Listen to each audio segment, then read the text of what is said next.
বাংলাদেশে স্বাগতম। বাংলাদেশ উফ, কত মানুষ, কত সবুজ, গরম তো আছে কিন্তু মন্দ না। আমাকে দেখে খুশি মনে হচ্ছে।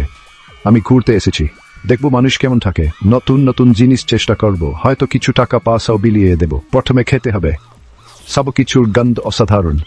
কি খাবো আগে? চলো একটা মাছ বাজারে আয়।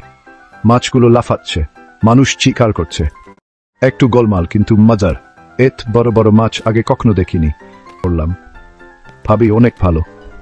উনি আমাকে কিছু টাকা দিলেন, আমি টাকাটা ফেরত দিলাম, সাথে আরো কিছু। ভাবি অনেক খুশি হলেন। মানুষকে হাসি খুশি দেখলে অনেক ভালো লাগে। এবার বাংলাদেশি মুরগি খাওয়ার পালা। জাল মুখ বলছে, কিন্তু কি দারুণ স্বাদ। খাওয়া থামাতে পারছি না, যদিও অনেক চাল। এখানকার মানুষ অনেক দয়ালু, কে আরো খাবার দিয়েই যাচ্ছে। পেট ভরে গেছে কিন্তু না করতে পারছি না। আজ আমি কৃষক, ধান ক্ষেতে ধান লাগাচ্ছি।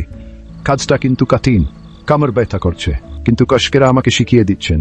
আমার আনার এই কাজ দেখে হাসছেন, আমার অনেক ভালো লাগছে। ধান ক্ষেতগুলো অনেক সুন্দর, কত সবুজ, অসাধারণ।